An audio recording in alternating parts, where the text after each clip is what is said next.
Greatness is contagious. Once you witness it, it's impossible to settle for less. The 1990s weren't just another chapter in bodybuilding history. They were the rebirth of legends. This was the era of titans, a time when physiques were carved not just for size, but for symmetry, detail, and raw, unapologetic dominance. The 90s stage was a battlefield. Everybody in the game thing, we go to war with each other. And every show felt like an all-out war for perfection. Dorian Yates, the Shadow, rewrote the rulebook with his granite-hard conditioning and sheer mass.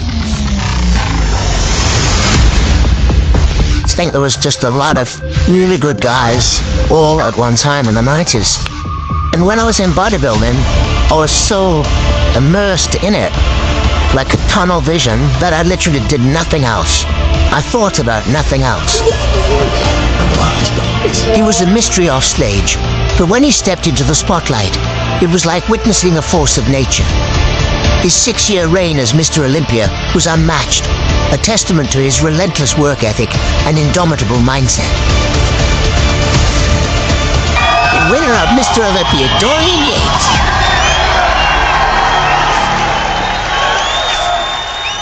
But Yates wasn't alone. Enter Flex, the sultan of symmetry. With a physique so flawless, it looked like it was sculpted by the gods themselves.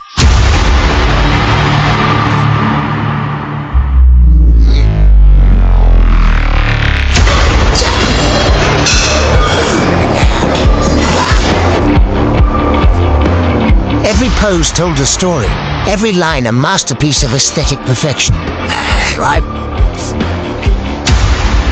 Then there was Kevin Levrone, the Maryland muscle machine, known for his mind-blowing ability to transform from off-season to stage-ready like a superhero donning his armor. I've seen Kevin go from not trained to... And then I saw him like 3 months later, and I was like, oh my God, he had like cellophane skin, and he was just crazy. And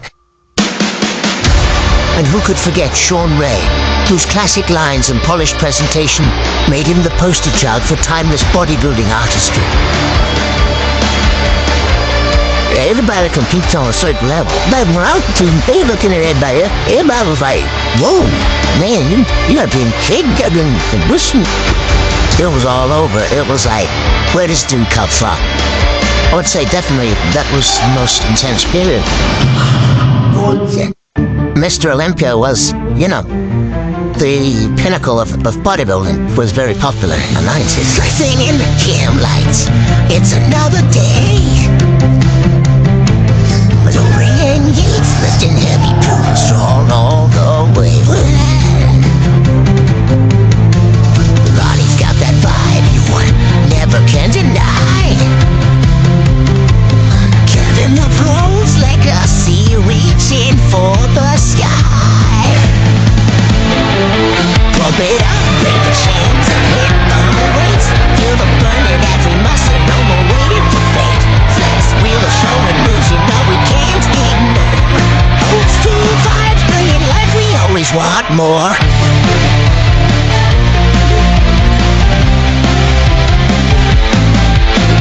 Gold gym echoes the stories of the past. We train like legends, making moments last. Sweat glistens as we push through the pain. In the Iron Cathedral, every drop of gain. The clank of steel is a 90's throwback. Determined faces, never looking back. Bodybuilders in their prime, giving it their all. One rep stronger will break through every wall. I think there was just a lot of really good guys all at one time in the 90s. Pump it up, break the chains and hit the weights. Feel the burn in every muscle, no more waiting for fate. Flex, wheel, a show in motion, no we can't ignore. Old always want more.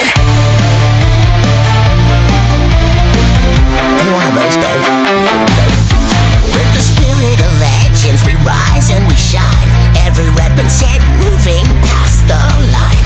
It's a brotherhood unbroken with the strength we share. In the heart of the team, we show the ones we keep.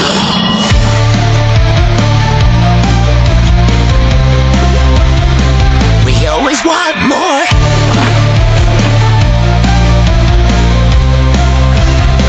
We always want it.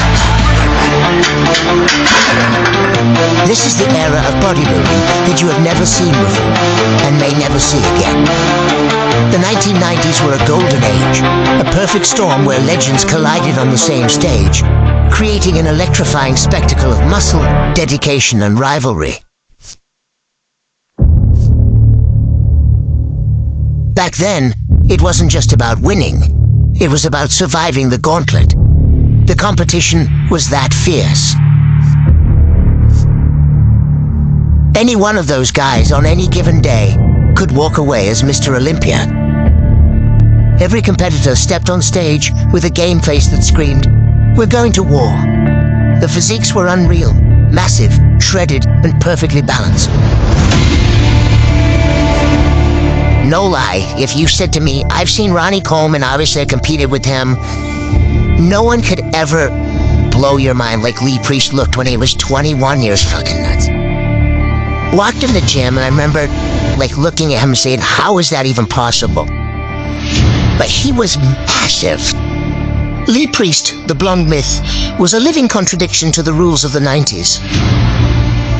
While the era was dominated by towering giants, Lee stood shorter but packed a physique so freakish it left the crowd in disbelief.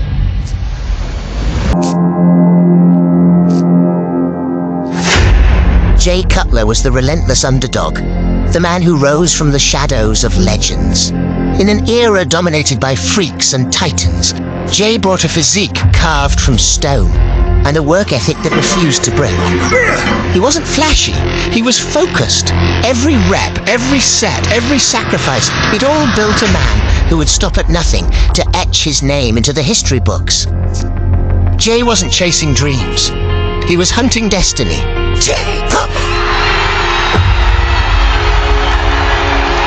Milos Sarcev, the mind of bodybuilding, brought beauty to the brutality of the 90s. His physique was a masterpiece, his posing routines an art form.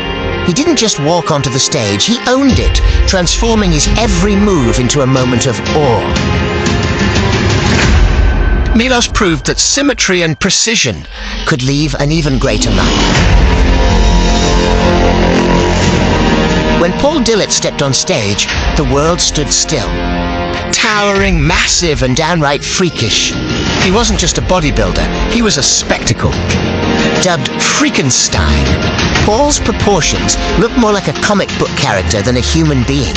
Every time he hit a pose, it wasn't just muscle, it was pure shock and awe. Paul wasn't just big, he was monumental. Chris Cormier wasn't called the real deal for nothing. He had it all, genetics, symmetry, and a presence that couldn't be ignored. But Chris didn't just build muscle, he built moments.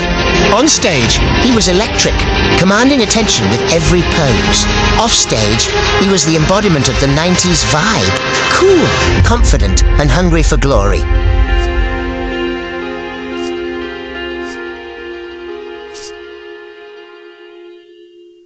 Just a time. They were a movement. This was bodybuilding. This was the 90s.